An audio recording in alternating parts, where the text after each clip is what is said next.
नमस्कार विद्यार्थी मित्रांनो, क्रिएटिव्ह मॅथ्स मराठी या आपल्या लाडक्या युट्यूब चॅनलमध्ये पुन्हा एकदा तुमच्या सगळ्यांचं सहर्ष स्वागत आहे। आज आपण चर्चा करतोय आता 9वी गणित भाग 1चं तिसरं प्रकरण बहुपदी आणि या प्रकरणाचा सराव संच 3.2 आपण बघतोय। या अगोदरच्या व्हिडिओमध्ये आपण सराव संच 3.1 वर चर्चा केलेली आहे। अगोदरचा सराव संच नसेल बघितला तर या व्हिडिओच्या खाली डिस्क्रिप्शन मध्ये मी या अगोदरच्या सराव संचाची लिंक तुमच्यासोबत शेअर करतो। डिस्क्रिप्शन मध्ये जाऊन तुम्ही तो सराव संच बघू शकताय। तर जाऊयात सराव संच 3.2 कडे। पण पुढे जाण्याच्या अगोदर एक छोटीशी रिक्वेस्ट आहे, नवीन असाल मित्रांनो आपल्या युट्यूब चॅनलवर तुम्ही आणि अजूनपर्यंत चॅनल सबस्क्राईब नसेल केला तर आत्ताच आपला चॅनल सबस्क्राईब करून त्या बाजूला असलेलं बेलचं बटन दाबा, जेणेकरून मी अपलोड केलेल्या प्रत्येक नवीन व्हिडिओची नोटिफिकेशन सगळ्यात अगोदर तुमच्यापर्यंत पोहोचेल। तर बघा, पहिला जो प्रश्न आहे इथे आपल्याला काही शाब्दिक गणित दिलेले आहेत। इथं फक्त अक्षर वापरून लिहायचे।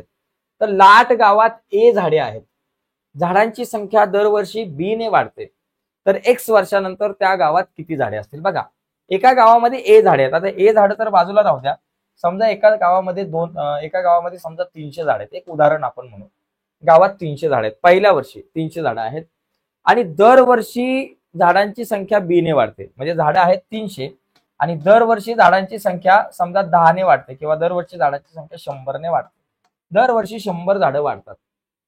तर जसं इथं एक्स वर्षानंतर म्हटलंय तसं मग मी म्हटलं 5 वर्षानंतर किती झाडं असतील। बघा, आता इथं 300 झाडं आहेत बरोबर, दरवर्षी 100 वाढतात, 5 वर्षानंतर किती वाढतील। 300 तर आहेच, दरवर्षी 100 वाढतात म्हणजे 5 वर्षामध्ये किती वाढली, 5 गुणिले 100 500 वाढली, 5 गुणिले 100 500 झाले। मग किती झाले बाबा, 300 अधिक हे 500 झाले 800 वगैरे।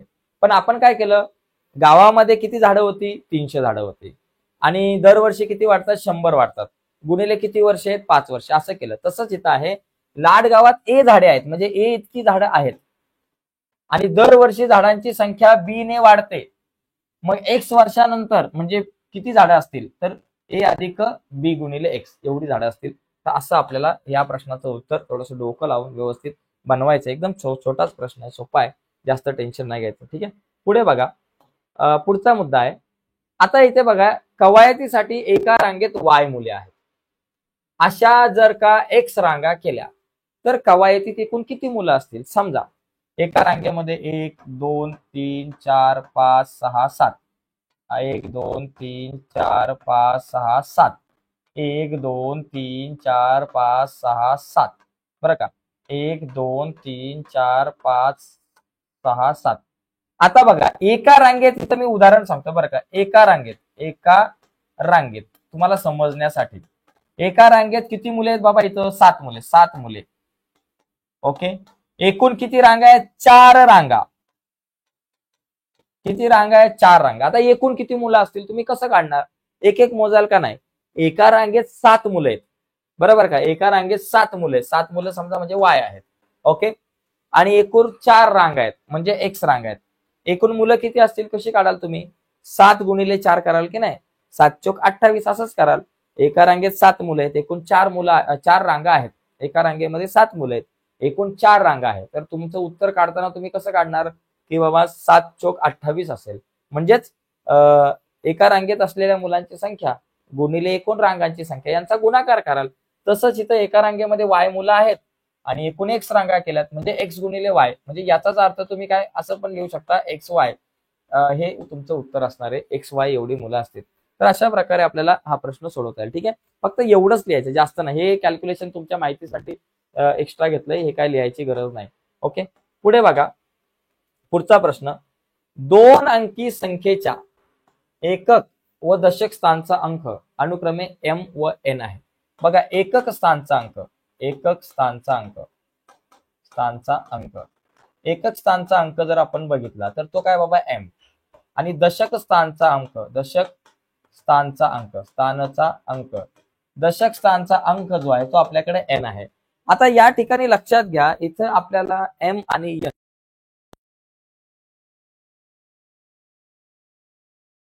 अंकी संख्या म्हणजे नेमकी आपण कशी लिहितो तुम्हाला माहिती आहे। 2 अंकी संख्या म्हणजे समजा इथं 50 किंवा 53 आहे 2 अंकी संख्या।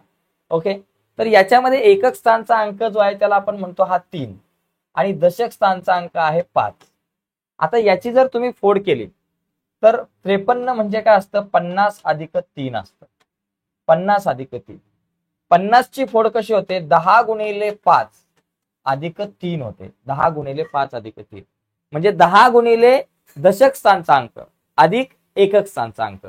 तसंच इथे आपल्याला जी 2 अंकी संख्या आहे, ओके, 2 अंकी संख्या, 2 अंकी संख्या जी आहे आपली ती कशी असणार आहे, 10 गुणिले दशक स्थानचा अंक, दशक स्थानचा अंक n आहे आणि अधिक एकक स्थानचा अंक काय बाबा m आहे.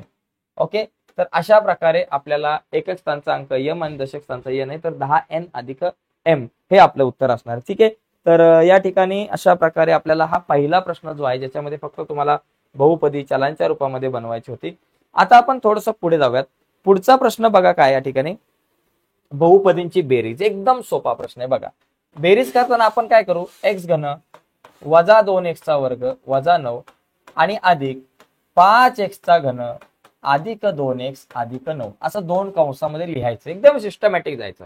x घन वजा 2x वजा 9 एका कंसात, 5x चा घन अधिक 2x अधिक 9 दुसऱ्या कंसात. यांची बेरीज करायची. बेरीज म्हणजे सरळ विषय आहे. x चा घन वजा 2x चा वर्ग वजा 9 अधिक 5x चा घन अधिक 2x अधिक 9.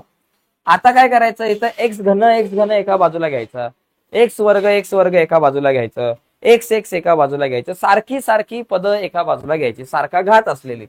आता x घनच्या शेजारी मी काय घेणार, हा 5x चा घन, ओके, अधिक त्याच्यानंतर वजा 2x, सॉरी वजा 2x वर्गच्या शेजारी अधिक 2x चा वर्ग आणि वजा 9 च्या शेजारी आपण लिहू अधिक 9. हे लक्षात घ्या, इथं ऍक्च्युली वर्ग नाहीये, फक्त 2x बरं का. या ठिकाणी पहिला x घनच्या शेजारी 5x चा घन लिहिला, वजा 2x वर्ग जसाच्या तसा, तर वर्ग नाहीये दुसरा, हा अधिक 2x आहे, नंतर आपण अधिक 2x लिहू. हा वजा 9 आहे, त्याच्या शेजारी अधिक 9, स्थिर संख्येच्या शेजारी स्थिर संख्या. आता x चा घन आणि 5x चा घन, 5 आणि 1 6, 6x चा घन वजा 2x चा वर्ग अधिक 2x यांची बेरीज करायची नाही. वर्ग आहे आणि पहिला घाते नाही, सारखा जर घात असेल तरच बेरीज होते, नाहीतर नाही होत. वजा वजा वजा अधिक वजा हे दोघं जण कट झाले, म्हणजे आपलं उत्तर एवढंच येणार आहे, 6x चा घन वजा 2x चा वर्ग आणि अधिक 2x एवढंच उत्तर आहे, या व्यतिरिक्त काही येणार नाही. ठीक आहे, आता पुढचा बघा प्रश्न. याच्यात 2-3 प्रश्न आहेत. इथे पण मला बेरीज करायची. इथे काय करणार मी बघा, वजा 7m चा चौथा घात अधिक 5m चा घन अधिक वर्गमुळात 2 अधिक दुसऱ्या कंसामध्ये आपण लिहू 5m चा चौथा घात वजा 3m चा घन अधिक 2m चा वर्ग अधिक 3m वजा 6. बेरीज करू. वजा 7m चा चौथा घात अधिक 5m चा घन अधिक वर्गमुळात 2 अधिक 5m चा चौथा घात वजा 3m चा घन अधिक 2m चा वर्ग अधिक 3m वजा 6. सगळ्यांना लिहिलं एका लाईनीमध्ये बघा. वजा 7m चा चौथा घात अधिक 5m चा घन अधिक वर्गमुळात 2, त्याच्यानंतर 5m चा चौथा घात वजा 3m चा घन अधिक 2m चा वर्ग अधिक 3m वजा 6. आता पुढे काय होईल बाबा बघा, वजा 7m चा चौथा घात, चौथ्या घाताच्या शेजारी बघा इथं चौथा घात आहे, अधिक 5m चा चौथा घात आहे, नंतर अधिक 5m चा घन, घनच्या शेजारी आहे का कुठं घन आहे ना, वजा 3m चा घन आहे. त्याच्यानंतर वर्ग बघा, वर्ग कुठे बाबा एकाच ठिकाणी वर्ग आहे, अधिक 2m चा वर्ग, 3m एकाच ठिकाणी m आहे, अधिक 3m, नंतर वर्गमुळात 2 आणि हे वजा 6, वर्गमुळात 2 आणि वजा वर्गमुळात 2 अधिक वर्गमुळात 2 आणि वजा आपल्याकडे आले 6. ओके, म्हणजे अशा प्रकारे आपण उतरत्या क्रमाने सारखे सारखे घात एका एका शेजारी घेतले. आता वजा 7m चा चौथा घात अधिक 5m चा चौथा घात, वजा अधिक वजा बाकी, 7तून 5 गेले 2, 2m चा चौथा घात मोठ्या संख्येचं चिन्ह अधिक 5तून 3 गेले 2, 2m चा घन अधिक 2m चा वर्ग एकटाचे अधिक 3m एकटाचे अधिक वर्गमुळात 2 वजा 6. आपण ह्याला असं लिहू शकतो. इथे आपल्याला या दोघांची बेरीज वगैरे करत बसायचं नाही, जास्त डोक्याला ताप घ्यायचा नाही. आता हे तुम्हाला लिहून घ्यायचं असेल तर तुम्ही लिहू शकताय. ओके, आता आपण पुढचा प्रश्न बघूया. पुढचा प्रश्न बघा. पुढच्या प्रश्नात काय येतं, याच्यात जर का आपण बघितलं 2y चा वर्ग अधिक 7y अधिक 5 अधिक 3y अधिक 9 अधिक 3y चा वर्ग वजा 4y वजा 3. चला सगळ्यांना लिहिलं. लिहिताना बघा चिन्ह इकडचं तिकडं करू नका. चिन्हात गडबड झाली की उत्तर चुकू शकतं. बघा 2y वर्ग अधिक 7y अधिक 5 बरोबर अधिक 3y अधिक 9 सगळ्यांना लिहून टाका. अधिक 3y वर्ग वजा 4y आणि वजा 3 लिहिलं. सगळ्यांना लिहिलं. आता वर्गाच्या शेजारी वर्ग लिहा. 2y वर्ग अधिक 3y वर्ग. ओके. त्याच्यानंतर y बघा 7y अधिक 7y अधिक 3y पण आहेत आणि परत वजा 4y सुद्धा आहेत. बरोबर सगळे y लिहिले. 3 जण आहेत. नंतर 5 अधिक 9 वजा 3 बरं का अधिक 5 अधिक 9 आणि वजा 3.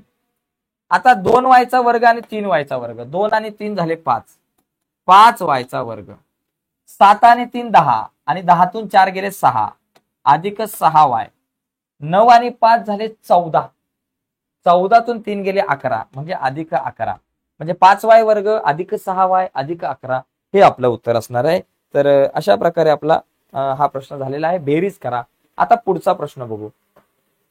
बघा पुढचा प्रश्न या ठिकाणी आहे वजाबाकी करा. पहिल्या राशीतून दुसरी राशी वजा करा. वजाबाकी करताना बघा एक लक्षात घ्या. x वर्ग वजा 9x अधिक वर्गमुळात 3 वजा दुसरी राशी वजा 19x अधिक वर्गमुळात 3 आणि अधिक 7x वर्ग. बघा वजाबाकी करताना थोडासा एक नियम वेगळा आहे. तो काय पहिली राशी जशीच्या तशी लिहायची. चला x वर्ग वजा 9x अधिक वर्गमुळात 3. दुसरी राशी लिहित असताना दुसरी बहुपदी लिहित असताना आतली चिन्ह सगळी बदलायची. वजा 19 अधिक 19x अधिक वर्गमुळात 3 वजा वर्गमुळात 3 अधिक 7x वर्ग त्याचं वजा 7x वर्ग. आता याच्यामधून काय काय कट होतील किंवा सगळ्यांना सोबत घ्या. x वर्गाच्या शेजारी वजा 7x वर्ग सॉरी अधिक वजा झालं ठीक आहे वजा 7x वजा 7x वर्ग घ्या. वजा 9x आहे त्याच्या शेजारी हा अधिक 19x घ्या. त्याच्यानंतर अधिक वर्गमुळात 3 आहे त्याच्या शेजारी वजा वर्गमुळात 3 घ्या. आता x वर्ग वजा 7x वर्ग x वजा 7 1 वजा 7 वजा 6 वजा 6x वर्ग. इथं अधिक वजा वजा झालं. 19तून 9 गेले आपल्याकडे राहिले 10x आणि वर्गमुळात 3 गेले वजा 6x वर्ग अधिक 10x हे आपलं या ठिकाणी उत्तर असणार आहे. ठीक आहे. आता पुढचा प्रश्न बघू वजाबाकीवाला. बघा इथे आता या दोन राशींची वजाबाकी करायची. 2ab वर्ग 2ab वर्ग अधिक 3a वर्ग b वजा 4ab वजा ही दुसरी राशी दुसरी बहुपदी 3ab वजा 8ab वर्ग अधिक 2a वर्ग b. ठीक आहे. आता बघा पहिली बहुपदी जशीच्या तशी 2ab वर्ग अधिक 3a वर्ग b वजा 4ab. दुसरी बहुपदी लिहिताना सगळी चिन्ह बदलायची कारण वजाबाकी करतोय. अधिकचं वजा 3ab वजाचं अधिक 8ab वर्ग अधिक 8ab वर्ग आणि अधिक वजा 2a वर्ग b. ठीक आहे. आता बघा 2ab वर्ग त्याच्या शेजारी काय करणार आपण हा 8ab वर्ग आहे अधिक 8ab वर्ग 3a वर्ग b 3a वर्ग b त्याच्या शेजारी वजा 2a वर्ग b 2a वर्ग b. त्याच्यानंतर वजा 4ab च्या शेजारी वजा 3ab वजा 4ab च्या शेजारी वजा 3ab. बघा 2ab वर्ग अधिक 8ab वर्ग 2 अधिक 8 किती 10ab वर्ग 3 वजा 2 1ab म्हणजे अधिक ab a वर्ग b बरं का a वर्ग b 3a वर्ग b वजा 2a वर्ग b म्हणजे 1a वर्ग b म्हणजेच a वर्ग b वजा वजा अधिक 4 आणि 3 7 म्हणून वजा 7ab झालं. एकदम सोपं आहे. वजाबाकी करताना थोडीशी काळजी आपल्याला घ्यावी लागणार आहे. ठीक आहे. बघा पुढचा प्रश्न. पुढच्या प्रश्नात आपल्याला गुणाकार करायचा आहे. गुणाकार बघा आता इथं बघा 2x ने मला गुणायचंय कोणाला x वर्ग वजा 2x वजा 1 ला. मग आपण काय करू 2x गुणिले x चा वर्ग बघा 2x गुणिले x चा वर्ग त्याच्यानंतर वजा हा 2x हे वजाचं चिन्ह म्हणून वजा 2x गुणिले बाबा 2x हे वजाचं चिन्ह 1 गुणिले 2x किंवा 2x गुणिले 1 ह्या 2x ने तिघांना गुणलं 2x गुणिले x वर्ग वजा 2x गुणिले 2x वजा 2x गुणिले 1. आता 2 आपल्या जाग्यावर x गुणिले x चा वर्ग x चा घन बे दुने 4 आणि x गुणिले x चा वर्ग वजा 2 2 म्हणून 2x बास. गुणाकार करणं हे सोपं आहे, जास्त अवघड नाही. एका पदीने त्रिपदीला या ठिकाणी आपण गुणलेलं आहे. आता पुढचा बघा, पुढचा प्रश्न थोडासा तुम्हाला त्रासदायक ठरू शकतो. इथं द्विपदीने त्रिपदीला आपल्याला गुणायचं आहे. तर द्विपदीने त्रिपदीला गुणताना काय टेन्शन नाही. x चा 5वा घात वजा 1 बघा, या ठिकाणी x चा 5वा घात वजा 1 याने आपल्याला x घन अधिक 2x चा वर्ग अधिक 2 ला गुणायचं आहे. मग इथं आता एका कंसाने दुसऱ्या कंसाला जर का आपल्याला गुणायचं असेल तर आपल्याला काय करायचं. तर या एका कंसामध्ये दोघ जण आहेत, एक x वर्ग x चा 5वा घात आणि एक आहे 1. तर आपण x च्या 5व्या घाताने पहिलं x चा घन अधिक 2x चा वर्ग अधिक 2 ला गुणू आणि नंतर वजा एकाने x चा घन अधिक 2x चा वर्ग अधिक 2 ला गुणू. चला, x चा 5वा घात गुणिले x चा 3रा घात. 5वा घात आणि 3रा घात 8वा घात होतो, x चा 8वा घात अधिक 2 जसेच्या तसे x वर्ग गुणिले x चा 5वा घात x चा 7वा घात होतो. 2 आपल्या जाग्यावर x चा 5वा घात गुणिले 2 x चा 5वा घात होतो. वजा 1 गुणिले x चा घन वजा x चा घन होईल. वजा 1 गुणिले वजा 2 इथं वजा 2 आले आणि x चा वर्ग या अधिकचं परत वजा झालं, वजा 1 गुणिले 2 वजा 2. एवढं मोठं उत्तर येईल. अशा प्रकारे आपण या प्रश्नाला सोडू शकतो. ठीक आहे, स्क्रीनशॉट घेऊ शकता. यानंतर आपण पुढचा प्रश्न जो आहे तो आपण बघूयात. ओके, पुढे बघा, पुढे आपल्याला भागाकार करायचा आणि अजून एक आहे आपल्याकडे गुणाकाराचा प्रश्न. बघा, इथं काय करायचं, 2y अधिक 1 या कंसाने y वर्ग वजा 2y चा घन अधिक 3y ला गुणायचा आहे. पहिलं काय करा, 2y ने गुणा y वर्ग वजा 2y चा घन अधिक 3y ला. बघा, 2y ने या कंसाला गुणायचं. नंतर ह्या अधिक 1 ने आपण 8वीला बघितले, अधिक 1 ने y वर्ग वजा 2y चा घन अधिक 3y ला गुणा. ओके, जास्त टेन्शन घेऊ नका.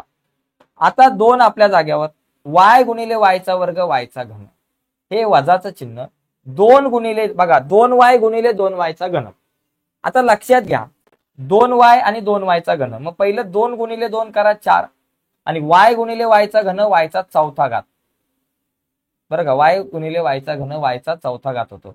बरं का, हा y चा पहिला घात आणि 3रा घात 4था घात अधिक 2 गुणिले 3 6 बेत्रिक आपल्याकडे 6 आलं आणि y गुणिले y चा वर्ग झालं अधिक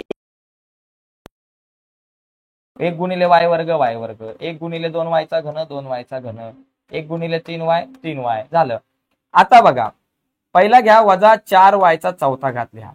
नंतर घन बघा, अधिक 2y चा घन आहे, त्याच्या शेजारी वजा 2y चा घन लिहा.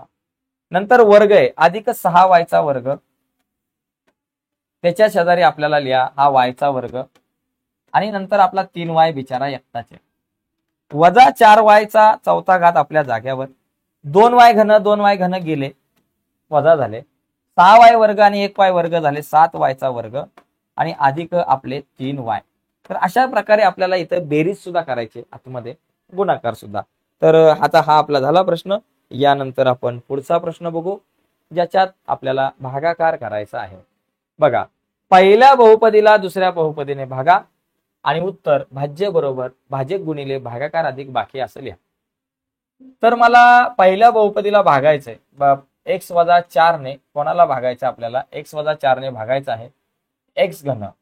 आता या बहुपदीला x घन, या बहुपदीला लिहिताना x घन अधिक 0x चा वर्ग अधिक 0x आणि त्याच्यानंतर वजा 64 असं आपण लिहू. ठीक आहे, आता लक्षात घ्या हा भागाकार आपण इयत्ता 8वीला बघितलेला आहे. तर काय करायचं, सगळ्यात पहिली पायरी, हा जो x घन आहे हा x घन बघा, आपण इथे बाजूला जरा वेगळा मार्कर घेऊ. x घनला ह्या x ने भागायचं, फक्त एवढं लक्षात घ्या. पहिल्या पदाने पहिल्या पदाला भागायचं, या पहिल्या पदाने या पहिल्या पदाला भागायचं. पहिली स्टेप, x घन भागिले x घनला x ने भागलं, उत्तर आलं x आणि जे उत्तर येईल त्याला इथं डोक्यावर लिहायचं. समजला विषय, साधी पद्धत. पहिला मुद्दा काय, x घन भागिले x केलं, पहिल्याने पहिल्याला भाग लावला, x उत्तर आलं आणि त्या x ला इथं डोक्यावर लिहिलं. सॉरी, x चा वर्ग उत्तर येईल, x चा वर्ग येणारा मी x लिहिलं, x चा वर्ग आणि एक्सच्या वर्गाला आपण काय लिहिलं इथं डोक्यावरती लिहिलं. त्याला डोक्यावर लिहिल्यानंतर काय करायचं आता, हा जो एक्स वर्ग आहे आणि एक्स वजा 4 या दोघांचा गुणाकार लिहायचा. डोक्यावर लिहिल्यानंतर या दोघांचा गुणाकार एक्स वर्ग गुणिले एक्स वजा 4 यांचा गुणाकार काय येतो बाबा, एक्स गुणिले एक्सचा वर्ग, एक्स वर्ग गुणिले एक्स एक्सचा वजा एक्स वर्ग गुणिले 4 4 एक्सचा वर्ग, काय आलं एक्स घन वजा 4 एक्सचा वर्ग. मग त्याला इथं लिहायचं एक्स घन वजा 4 एक्सचा वर्ग आणि वजाबाकी करायची. वजाबाकी करताना तुम्हाला माहिती आहे ते खालची चिन्ह बदलतात, अधिकचं वजा वजाचं अधिक झालं, एक्स घन कट होतील आणि राहील काय, हे अधिक 4 एक्सचा वर्ग झाला अधिक 0 एक्स आणि वजा 64 झालं. आता काय करायचं, परत पहिल्या 4 एक्स वर्गने पहिल्या 4 एक्स वर्गला ह्या एक्स ने भागायचं, परत पहिल्याला भागायचं, 4 एक्स वर्ग भागिले एक्स, 4 तर राहिले, एक्स ने एक्स वर्गाला भागलं, एक्स गेला एक्सचा वर्ग गेला म्हणजे एक्स राहिला, फक्त 4 एक्स राहिलं. हे जे 4 एक्स राहिलेत त्याला इथं वर लिहायचं. 4 एक्स ला कुठं लिहायचं, ह्या 4 एक्स ला आपण लिहिलं वर. 4 एक्स ला वर लिहिल्यानंतर ह्या 4 एक्स ने एक्स वजा 4 ला गुणायचं. ओके, 4 एक्स ने कोणाला गुणायचं, एक्स वजा 4 ला. मग काय उत्तर येईल, 4 आपल्या जाग्यावर एक्स गुणिले एक्स एक्सचा वर्ग वजा 4 चौक 16 16 एक्स. काय उत्तर येतं बाबा, इथे या ठिकाणी आपल्याकडे उत्तर येईल 4 एक्सचा वर्ग वजा 16 एक्स. वजाबाकी करा, वजाबाकी करताना चिन्ह बदलली, अधिकचं वजा वजाचं अधिक, 4 एक्स वर्ग गेला आणि राहिलं किती 16 एक्स वजा 64. आता काय करायचं, या 16 एक्स ला भागायचं एक्स ने, तीच पद्धत बरं का. तिसरा पॉइंट, 16 एक्स ला आपण भागलं एक्स ने, एक्स एक्स गेला उत्तर आलं 16. 16 जे उत्तर येईल त्याला इथं डोक्यावर लिहायचं, 16 ला इथं लिहिलं डोक्यावर आणि 16 ने एक्स वजा 4 ला गुणायचं, म्हणजे हा 16 गुणिले एक्स वजा 4 एक्स वजा 4. मग काय येईल बाबा, 16 1 16 म्हणून 16 एक्स वजा 16 चौक 64 म्हणजे 16 एक्स वजा 64. इथं तुम्ही लिहा 16 एक्स वजा 64. आता वजाबाकी केलं तर हे दोघे सुद्धा जातील, उत्तर येईल 0. तर अशा प्रकारे आपल्याकडं आपण भागाकार करू शकतो. आता लिहायचं भाज्य बरोबर भाजक गुणिले भागाकार अधिक बाकी. बघा काय, भाज्य बरोबर भाजक गुणिले भागाकार अधिक बाकी अधिक बाकी. आता याच्यामध्ये भाज्य कोण, बघा हा जो आहे आपल्याकडे ज्याला तुम्ही भाग लावता त्याला भाज्य म्हणता, एक्स घन अधिक 0 एक्स वर्ग अधिक 0 एक्स वजा 64. म्हणजेच एक्स घन वजा 64 हा झाला तुमचा भाज्य हा झाला तुमचा भाजक. आता या भाज्य झाला हा भाज्य, एक्स घन वजा 64 हा भाज्य झाला. आता याला कोणी भागले, हा भाज्य. आता याला कोणी भागलं, एक्स वजा 4 ने भागले, मग त्याला म्हणतात भाजक, एक्स वजा 4 ला भाजक. आणि हा डोक्यावरचा भागाकार काय बाबा, एक्स वर्ग अधिक 4 एक्स अधिक 16 आणि अधिक बाकी काय बाबा 0. अशा प्रकारे आपल्याला ह्या प्रश्नाचं उत्तर लिहिता येईल, अशा प्रकारे आपल्याला हा भागाकार जो आहे करता येईल. ओके, तर एकदम सोपा आहे मित्रांनो, काय काळजी करायची नाहीये, एकदम सिंपल विषय आहे. आता पुढचा एक गणित बघा, त्याच्यामध्ये सुद्धा आपल्याला भागाकार करायचा आहे. तर भागाकार करताना थोडीशी तकलीफ होते, थोडासा त्रास होतो, पण भागाकार आपल्याला जमला पाहिजे. ठीक आहे, पुढचा बघा प्रश्न याच्यामध्ये आहे आपल्याकडे दुसरा. आता इथे काय करायचं बघा, चौथा घात आहे, एकदम 5वा घात, चौथा घात, तिसरा घात, दुसरा घात, पहिला घात इथं दिलेला नाहीये, पण ठीक आहे आपण इथं जरा लिहूयात. एक्स वर्ग वजा एक्स ने आपल्याला आता भाग लावायचा आहे. कोणाला भाग लावायचा बाबा, इथे बघा 5 एक्सचा 5वा घात अधिक 4 एक्सचा वर्ग वजा 3 एक्सचा घन अधिक 2 एक्सचा वर्ग, नंतर एक्स नाहीये 0 एक्स लिहा मग आणि अधिक 2. भाग लावताना त्याच प्रक्रियेने आपल्याला करायचे.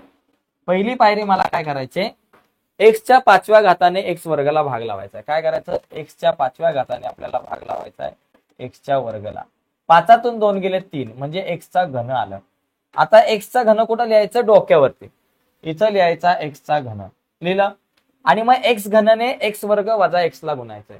एक्स घनने कोणाला गुणायचंय, एक्स वर्ग वजा एक्स ला गुणायचंय. मग उत्तर किती येईल, एक्स घन गुणिले एक्स वर्ग एक्सचा 5वा घात आणि हे वजाचं चिन्ह जसं तसं, एक्स घन गुणिले एक्सचा पहिला घात एक्सचा 4था घात म्हणजे एक्सचा 5वा घात वजा एक्सचा 4था घात, एक्सचा 5वा घात वजा एक्सचा 4था घात. फक्त एक लक्षात घ्या, इथं आपण फक्त एक्सचा 5वा घात लिहिला. ऍक्च्युली इथे जरा थोडीशी छोटीशी मिस्टेक आहे, लक्षात घ्या. 5 एक्सचा 5वा घात आहे, नुसता एक्सचा 5वा घात नाही, 5 एक्सचा 5वा घात आहे. 5 एक्सचा 5वा घात भागिले एक्सचा वर्ग. आता हे 5 जसेच्या तसे 5व्या घातातून दुसरा घात गेला, तिसरा घात राहिला. ऍक्च्युली इथं 5 एक्सचा घन आहे, मग आपण इथं लिहू 5 एक्सचा घन. ठीक आहे, 5 एक्सचा घन लिहिला. आता 5 एक्सचा घन गुणिले एक्स वर्ग वजा एक्स करायचं. मग इथं गुणिले एक्स वर्ग वजा एक्स करू. काय येईल बाबा, 5 आपल्या जाग्यावर एक्स घन गुणिले एक्स वर्ग एक्सचा 5वा घात. हे वजाचं चिन्ह जसं तसं 5 आपल्या जाग्यावर एक्स घन गुणिले एक्स एक्सचा 4था घात, म्हणजे 5 एक्सचा 5वा घात वजा 5 एक्सचा 4था घात. ठीक आहे. आता इथं वजाबाकी करताना खालची चिन्ह आपल्याला बदलतात, हे आपल्याला माहिती आहे. मग इथं अधिकचं वजा झालं, वजाचं अधिक झालं. मग उत्तर काय बाबा, हा 5 एक्सचा वर्ग 5 एक्सचा 4था घात 5 एक्सचा 5वा घात 5 एक्सचा 5वा घात गेला आणि आपल्याकडे राहिलं 4 आणि 5 झालं 9 एक्सचा 4था घात. आणि बाकी सगळे जसे तसे वजा 3 एक्सचा घन अधिक 2 एक्सचा वर्ग अधिक 0 एक्स अधिक 2. ठीक आहे. आता काय करू, 9 एक्सचा जो 4था घात आहे त्याला भाग लावू एक्सच्या वर्गाने. ओके, 9 एक्सचा 4था घात भागिले एक्सचा वर्ग, 9 एक्सचा 4था घात भागिले एक्सचा वर्ग. ओके, आता 9 तर आपल्या जागेवर राहिले, एक्सच्या 4थ्या घातातून वर्ग गेला, एक्सचा वर्ग राहिला, 9 एक्सचा वर्ग. मग या 9 एक्सच्या वर्गाला आपण इथे लिहू अधिक 9 एक्सचा वर्ग, आणि 9 एक्सचा वर्ग गुणिले एक्स वर्ग वजा एक्स करायचं. इथं काय करायचं, गुणिले एक्स वर्ग वजा एक्स आपण करून टाकू. 9 आपल्या जागेवर एक्स वर्ग गुणिले एक्स वर्ग एक्सचा 4था घात, परत वजा 9 राहिले, एक्स वर्ग गुणिले एक्स एक्सचा घन झालं, बरोबर. 9 एक्सचा 4था घात वजा 9 एक्सचा घन. इथे लिहायचं 9 एक्सचा 4था घात वजा 9 एक्सचा घन. वजा बाकी करताना चिन्ह बदलतील, बरोबर. या ठिकाणी चिन्ह बदलली, अधिकचं वजा वजाचं अधिक झालं, 9 9 गेले. ओके, मग आपल्याकडे काय राहतील, अधिक वजा वजा 9तून 3 गेले 6, 6 एक्सचा घन अधिक 2 एक्सचा वर्ग अधिक 0 एक्स अधिक 2. हीच प्रक्रिया पुढे आपल्याला जशीच्या तशी चालवायची आहे. काय होईल, 6 एक्सच्या घनाला आता परत भाग लावायचा एक्सच्या वर्गाने. 6 एक्सच्या घनाला आपण एक्सच्या वर्गाने भाग लावू, एक्सच्या वर्गाने आपण भाग लावू. 6 एक्स घनाला एक्स वर्गाने भाग लावू. आता 6 राहिले, घनातून वर्ग गेला, एक्स राहिला 6 एक्स, म्हणजे 6 एक्स राहिलेत, त्या 6 एक्सला आपण इथं अधिक 6 एक्सला वर लिहू. 6 एक्सला वर लिहिल्यानंतर 6 एक्स गुणिले एक्स वर्ग वजा एक्स करायचं. मग इथं लिहायचं एक्स वर्ग वजा एक्स. उत्तर काय येईल बाबा, 6 आपल्या जागेवर एक्स गुणिले एक्सचा वर्ग एक्सचा घन झालं, वजा 6 आपल्या जागेवर 6 एक्स गुणिले एक्स 6 एक्सचा वर्ग, 6 एक्स गुणिले एक्स 6 एक्सचा वर्ग. ओके, मग काय आलं बाबा, 6 एक्स घन 6 एक्सचा घन वजा 6 एक्सचा वर्ग आलं.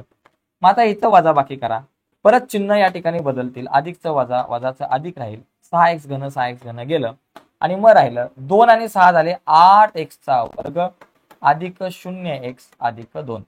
आता 8 एक्सचा वर्ग आहे, 8 एक्सच्या वर्गाला भागायचा. आता इथं बघा, चौथा प्रश्न पॉइंट, 8 एक्सचा वर्ग भागिले आपल्याकडे काय बाबा एक्सचा वर्ग आहे, भागिले एक्सचा वर्ग.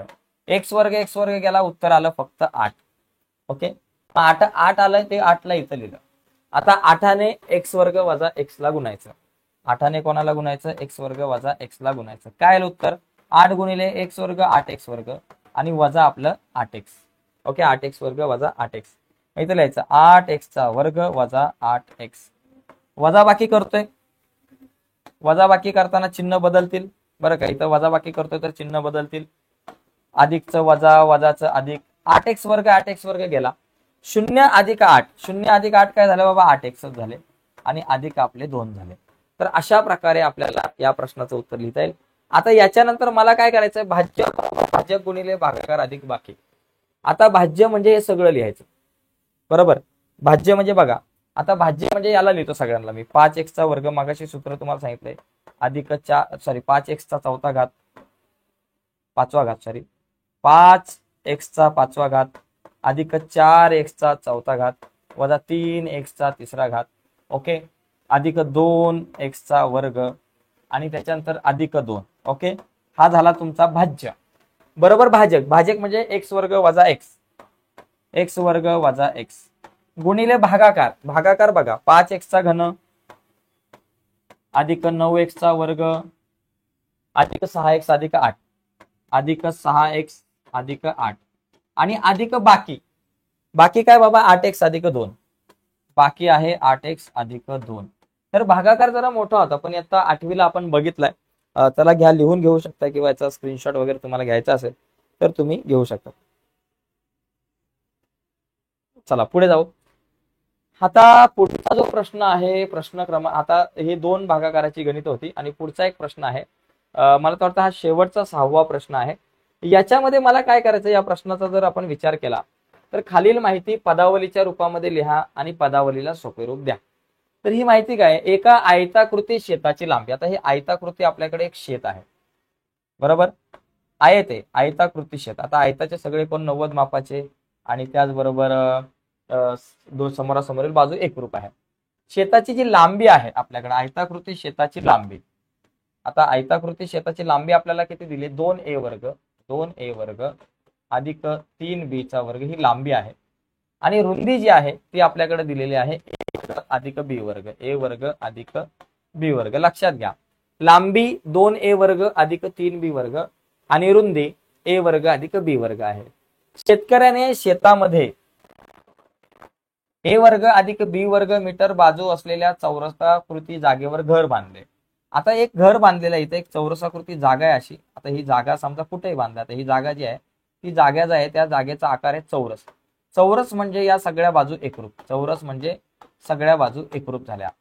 आता या जागेमध्ये त्यांनी ही जी जागा आहे ती बाजू जी आहे तिची a वर्ग, ही बाजू आपण चौरसाची आपण जी पकडले ती चौरसाची बाजू दिलेली आपल्याकडं a वर्ग वजा b वर्ग. या चौरसाकृती जागेवर घर बांधलेले आहे, म्हणजे ती एवढी जागा त्याच्यामध्ये गेली, एवढी जागा जी आहे ती गेली त्याच्यामध्ये बाबा, एवढ्या जागेमध्ये त्याने घर बांधलेलं आहे.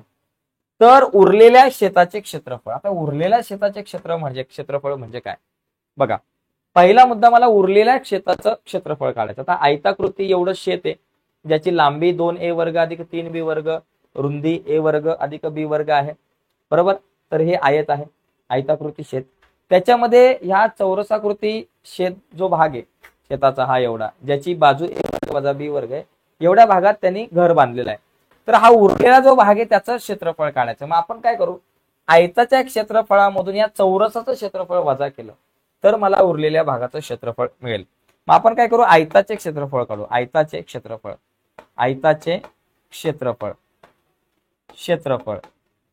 ज्याला आपण काय म्हणू a1, आयताच्या क्षेत्रफळाला a1. आयताच्या क्षेत्रफळाचं सूत्र काय बाबा, लांबी गुणिले रुंदी. आपल्याला काय असतं, आयताचे क्षेत्रफळ म्हणजे काय, लांबी गुणिले रुंदी असतं. आता इथं लांबी काय दिले बाबा, लांबी 2a वर्ग अधिक 2b चा वर्ग, कंसात रुंदी काय बाबा, a वर्ग अधिक b वर्ग बरं का. 2a वर्ग अधिक 3b वर्ग, सॉरी मी चुकून 2 लिहिलं, 2a वर्ग अधिक 3b वर्ग ही झाली लांबी आणि a वर्ग अधिक b वर्ग झाली रुंदी. आता मला याचं क्षेत्रफळ काढताना यांचा गुणाकार बाबा, या दोघांचा गुणाकार. मी पहिलं काय करणार बाबा, 2a वर्गने, बघा इथंच करतो मी, पहिला आपण काय करणार, a1 काढतोय, 2a वर्गने गुणायचं a वर्ग अधिक b वर्गला, a वर्ग अधिक b वर्गला, आणि नंतर अधिक 3b वर्गने गुणायचं, 3b वर्गने a वर्ग अधिक b वर्गला, a वर्ग अधिक b वर्गला. बघा 2a वर्ग गुणिले a वर्ग, 2a चा घन झालं. आता 2 जशाच्यात असतं, a वर्ग गुणिले b वर्ग, a वर्ग b वर्ग झालं, अधिक 3 आपल्या जागेवर b वर्ग गुणिले a वर्ग, a वर्ग b वर्ग झालं, अधिक 3 b वर्ग गुणिले b चा वर्ग, b चा चौथा घात या ठिकाणी झाला. आता इथं ऍक्च्युली ना 2a चा चौथा घात पाहिजे, इथं पण 2a चा चौथा घात, a चा वर्ग a चा वर्ग a चा चौथा घात आहे. ठीक आहे, 2a चा बघा, 2a वर्ग गुणिले a वर्ग, 2a चा चौथा घात, 2a वर्ग गुणिले b वर्ग, 2a वर्ग b वर्ग, 3 गुणिले b वर्ग a वर्ग म्हणजेच a वर्ग b वर्ग, आणि 3 गुणिले b वर्ग b चा चौथा घात. आता हा 2a चा चौथा घात इथंच, 2 आणि 3 झाले आपल्याकडे 5a वर्ग b वर्ग आणि अधिक 3b चा चौथा घात. हे कशाचं क्षेत्रफळ झालं बाबा, a1 म्हणजे आयताचं क्षेत्रफळ. तर हा पहिला भाग महत्वाचा आहे ज्याच्यामध्ये तुम्ही आयताचे क्षेत्रफळ काढले. ठीक आहे, आयताचे क्षेत्रफळ काढले म्हणजे आयताकृती भागाचे क्षेत्रफळ. जागा कमी आहे म्हणून मी बऱ्याचशा गोष्टी शॉर्टकट मध्ये लिहितोय. आता आपण चौरसाचे क्षेत्रफळ काढू. चौरसाचे क्षेत्रफळ, चौरसाचे क्षेत्रफळ, क्षेत्रफळ या क्षेत्रफळाला आपण A2 मानू. चौरसाकृती ऍक्च्युली इथं लिहिताना लिहायचं चौरसाकृती भागाचे क्षेत्रफळ, चौरसाकृती भागाचे क्षेत्रफळ ज्या भागात घर बांधलंय. तर ते सूत्र काय असतं चौरसाचं, बाजूचा वर्ग, बाजूचा वर्ग. बाजू काय बाबा, ए वर्ग वजा बी वर्ग आहे, ए वर्ग वजा बी वर्ग आहे आणि त्याचा पण वर्ग. आता वर्ग म्हणजे 2 वेळा गुणाकार. आता वर्ग करताना आपल्याकडे सूत्र काय बाबा, ए वजा बी कंसाचा वर्ग. सूत्र काय, ए वर्ग वजा 2ab अधिक b चा वर्ग हे सूत्र आहे. मग ए वर्ग, ए च्या जागेवर ए वर्ग आहे, मग ए वर्गचा पण वर्ग वजा 2 गुणिले ए बी म्हणजे या दोघांचा गुणाकार, ए वर्ग गुणिले बी वर्ग, ए वर्ग बी वर्ग अधिक बी चा वर्ग, बी च्या जागेवर बी वर्ग आहे, मग बी वर्गचा वर्ग, बी वर्गचा वर्ग. उत्तर काय आलं, ए चा चौथा घात वजा 2a वर्ग बी वर्ग आणि अधिक बी चा चौथा घात. हे झालं A2 बरोबर. आता आपलं टार्गेट काय, शेताच्या उरलेल्या भागाचं क्षेत्रफळ किती.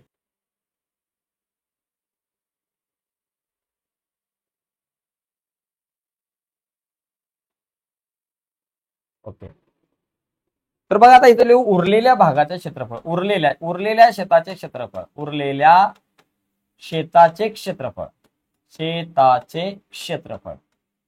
आता उरलेल्या शेताचे क्षेत्रफळ म्हणजे काय, या आयताच्या क्षेत्रफळातून चौरसाचे क्षेत्रफळ वजा आयताकृती भागाचं क्षेत्रफळ A1, चौरसाकृती भागाचे क्षेत्रफळ A2.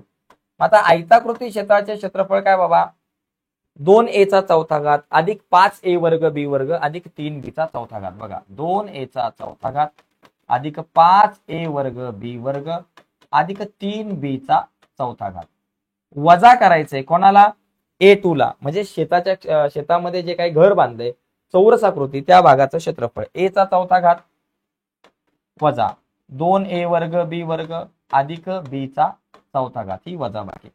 वजाबाकी करताना दुसऱ्या कंसाच्या आतली चिन्ह बदलतात. आता बघा 2a चा चौथा घात जसाच्या तसा राहील अधिक 5a वर्ग बी वर्ग जसाच्या तसा राहील अधिक 3b वर्ग जसाच्या तसा राहील वजा a चा चौथा 3b चा चौथा घात जो आहे जसाच्या तसा राहील. त्याच्यानंतर इथं a वर्ग अधिक a चा चौथा घात अधिक आहे तो वजा चौथा घात झाला वजा 2a वर्ग बी वर्गच्या ऐवजी अधिक 2a वर्ग बी वर्ग झाले आणि अधिक b च्या चौथ्या घाताचे झाले वजा b चा चौथा घात. आता एक काम करू, 2a च्या चौथ्या घाताच्या शेजारी वजा a चा चौथा घात घेऊ, वजा a चा चौथा घात अधिक 5a वर्ग बी वर्गच्या शेजारी 2a वर्ग बी वर्ग घेऊ. सारखी सारखी जी काही चल आहेत त्याला एका बाजूला घेऊ आणि त्याच्यानंतर आपल्याकडे राहिलं 3b चा चौथा घात, 3b चा चौथा घात त्याच्या शेजारी हा वजा b चा चौथा घात ठेवून देऊ.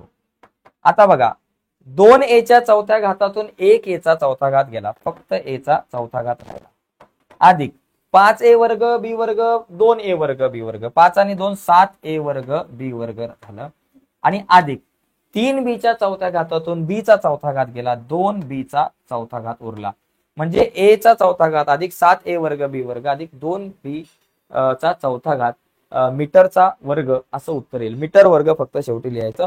तर अशा प्रकारे आपल्याला या प्रश्नाचं उत्तर सोडवता येईल. ठीक आहे, प्रश्न थोडासा अवघड होता, थोडासा वेगळा होता. ओके, तर अशा प्रकारे मित्रांनो आपण सराव संच 3.2 बघितलेला आहे. नक्कीच तुम्हाला व्हिडिओ आवडले असेल तर व्हिडिओला लाईक करा. नवीन असाल आपल्या चॅनलवर, अजूनपर्यंत चॅनल सबस्क्राईब नसेल केला तुम्ही तर आत्ताच आपला चॅनल सबस्क्राईब करून त्या बाजूला असलेलं बेलचं बटन दाबायला विसरू नका. धन्यवाद मित्रांनो, बाय सर्वांना.